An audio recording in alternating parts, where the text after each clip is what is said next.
Okay, good afternoon, everyone. My name is Dewi Utari. I'm now work in Air Indonesia Foundation as the head of communication and campaign. And today I would like to present. Okay, thank you. Today I would like to present protecting wildlife in Indonesia through a holistic conservation approach that incorporates the human factor, which I prepared with my colleague, my boss, Dr. Carmele Llano Sanchez, and also with Richard Stephen Moore. In this presentation, I would like to share my experience in working in the communication and campaign team in Air Indonesia Foundation, where in this work, my team must be able to find the right strategy in conveying our work and needs in getting support from the public and also from the donors.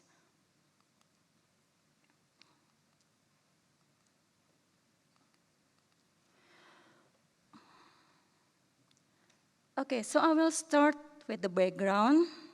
I believe that every country has its own natural wealth, and Indonesia is no different. Knowing what we have is the beginning of our enthusiasm as conservationists and carrying out our programs. Likewise with Air Indonesia Foundation. Indonesia, as I believe that you all know, is a huge biodiversity hotspot. As Indonesians, I'm proud that my country has 45% of the world's fish species, 17% of bird species, 16% of reptiles, 12% of the world's mammals. Yet, from all those richness, 1,126 species are threatened. Major threats that we are facing until now is habitat loss, habitat degradation, hunting, and wildlife trade. So I will start, in this slide, with so much biodiversity richness that must be protected, conservation and animal welfare initiatives, including Air Indonesia Foundation, tend to focus purely on the animals, but often fail to consider local communities. Actually, we are in Air Indonesia, since we are running our program in Indonesia since 2008, have realized that human, animal, and environmental health and welfare are interconnected and heavily influenced by human activities.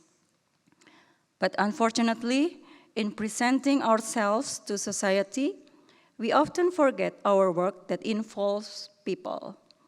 We tend to showcase our work more as it relates to saving wildlife. In this slide, you can see more background on why we must show the public that we also give balanced attention to all aspects on our conservation program. As you can see here, until last year, 9.5% of people living under the poverty line, and it's worsened by COVID-19. I don't know yet whether this economic situation affects the way Indonesians view the environment, but last year, according to the analysis by Yale University, Indonesia in 164th position out of 180 countries in terms of the Environmental Performance Index, or EPI. When we compare to ASEAN countries, Indonesia's EPI score is in 9th place after Singapore, Brunei Darussalam, Thailand, Timor-Leste, Malaysia, Laos, Cambodia, and the Philippines.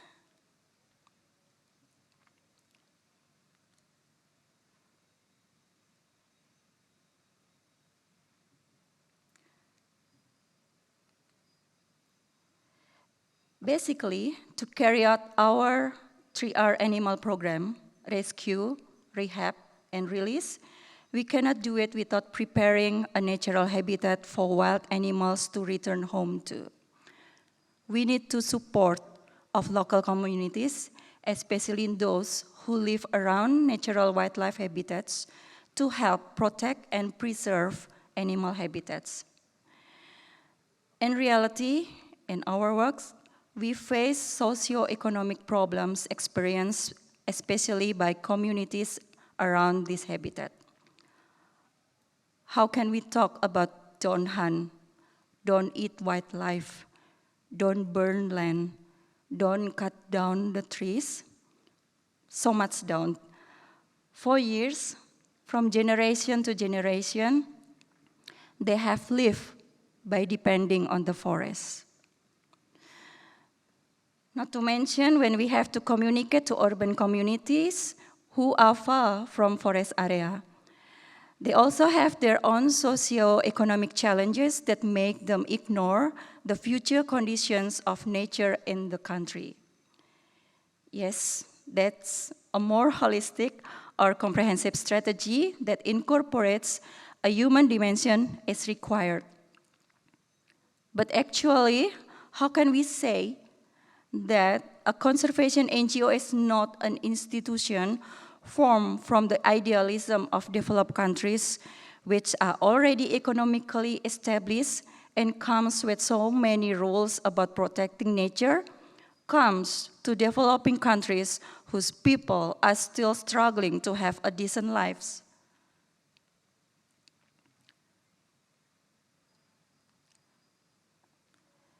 Since its founding in 2008, AfA Indonesia Foundation has seen that local communities are an important factor in their role in protecting nature. Most of our staff in Ketapang, West Kalimantan, and also in West Java are local people, residents of the village where our rehabilitation center is located. They are the real influencers. And we try to feature them in our communications to the public. We proudly present them as our local heroes on our social media platform. This is our result of our work since 2008. However, nationally, people, Indonesian society still are more aware of our working regarding animals.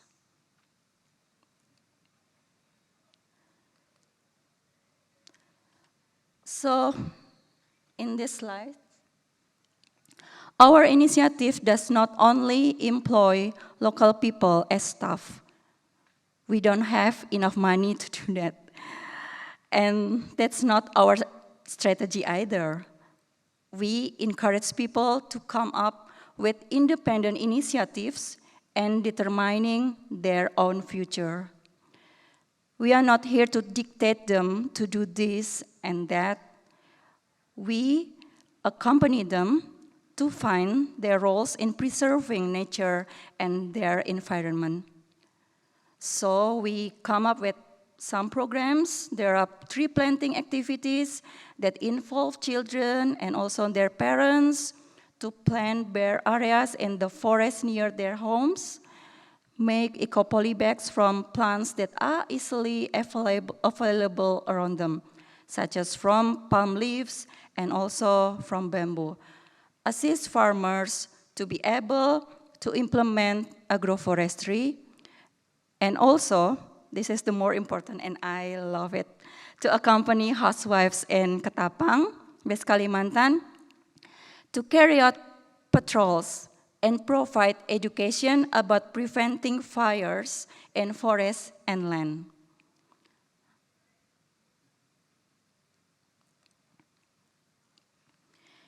Since we are legally registered in 2008, even before 2008, we are already started some projects to rescue for primates with rescue, rehab, and release. So when AfA Indonesia Foundation was created, the main program was mostly focused on welfare of primate species. In the first year, we were working in two main areas, West Java and Lampung province in Sumatra Island. But Then in 2009, we expanded our activities to West Kalimantan, and it was because we got calls for the needs to rescue and rehab orangutan. But as the organization, we have been working first on focusing to the problem of animal more from welfare side.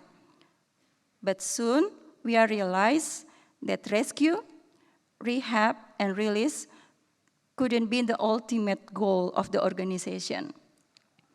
Because rescuing animal see something what we have to do more like treating the symptom of the problem, not really solving the problem. So rescuing animal is not really gonna solving the problem, the animal that we've rescued. Often they have already been a victim of the problem of illegal wildlife trade or deforestation. We wanted to try solve the root of the problem. We needed to focus on habitat protection and ensuring the animal can live in their habitat.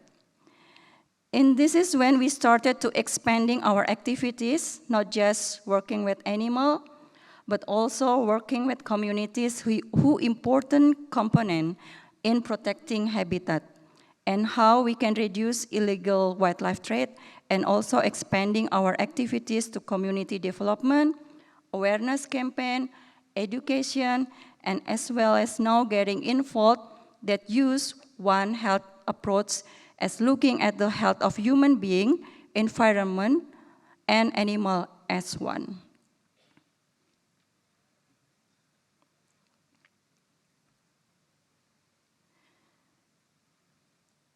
So this is our One Health program.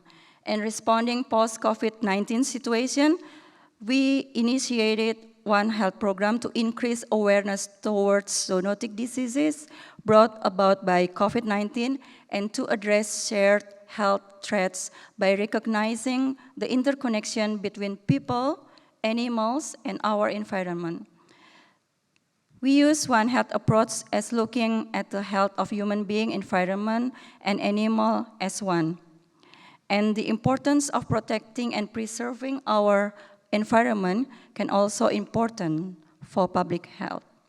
In this program, you can see in this slide, we go to villages that do not have access to health care for their pets, carry out vaccination, especially rabies, and neutering, carry out campaigns about zoonotic dangers, especially to people who still consume wild animals, and collaborate with educational and government institutions to collaborate and equally play a role in the One Health campaign for the community. So this is our communication strategy, how to conveying our broad program.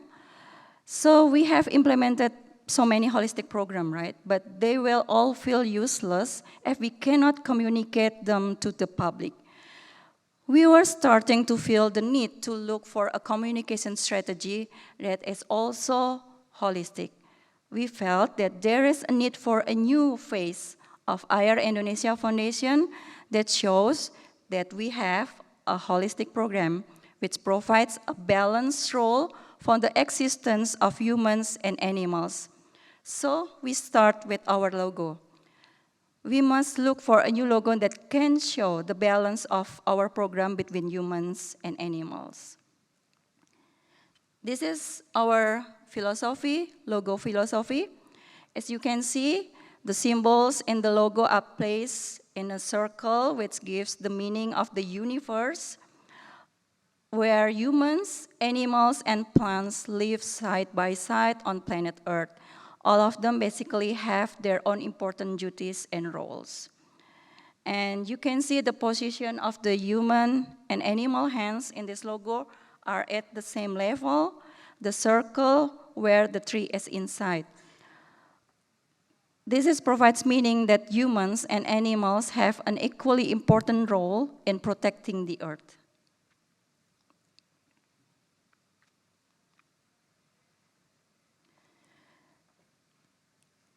So along with the creation of new logo, the new communication strategy also tries to provide a balanced portion in presenting the entire YARI Air Indonesia program on our social media.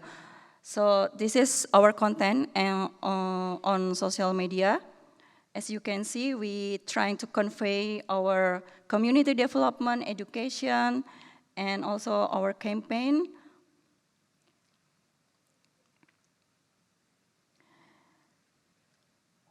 And you can see the growth of our social media content at least from after the pandemic in 2021 until now, where in 2021, the amount of non-animal content amounted to 54.3%, increasing to 54.8%. And this year, it has reached 70.2%, and that just in a half year. You can also see the comparison of category content that we did from last year to this year, where by mid-year, the portion of content that highlights our program has reached 45.2%.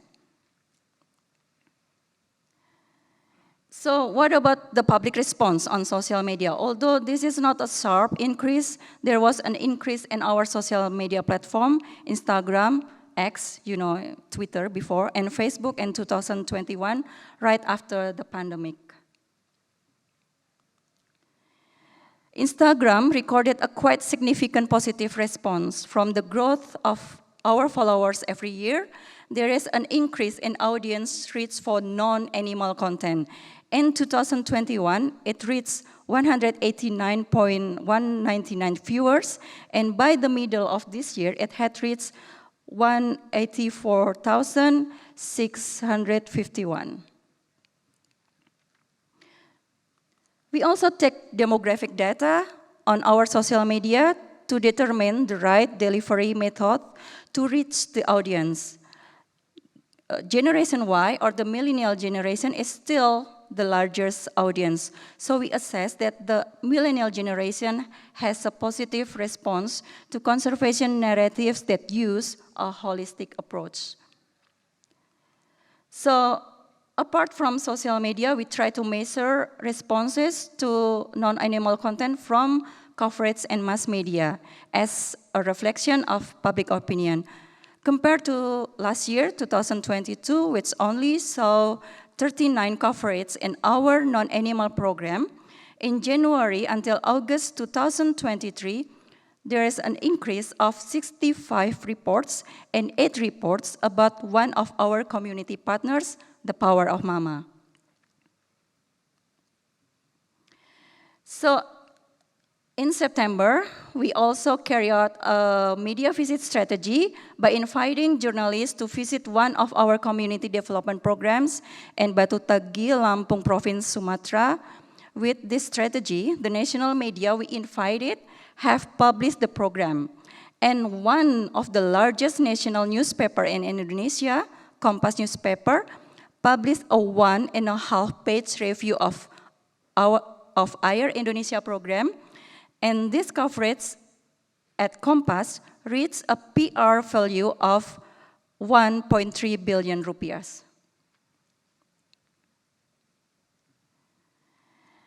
And this one, it's kind of promotion. We also need to start involving children in our communication strategy. So we try to produce a children's storybook.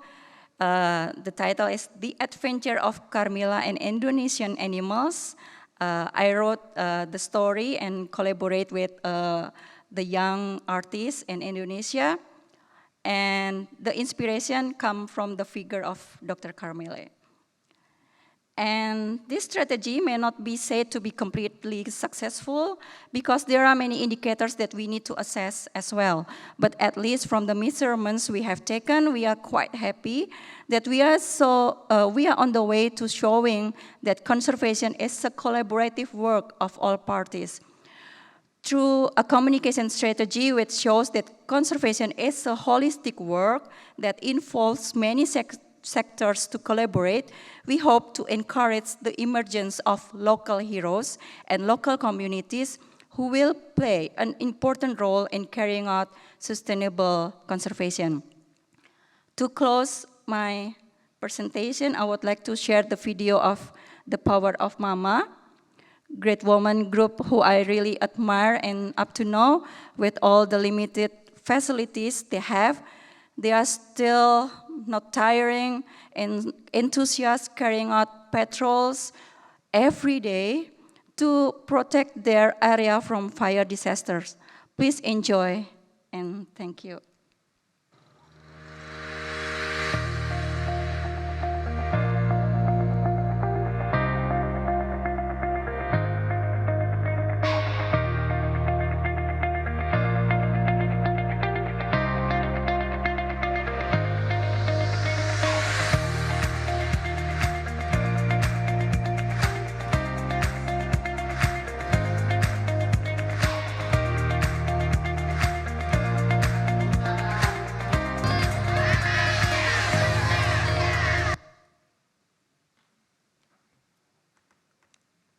Thank you, everyone.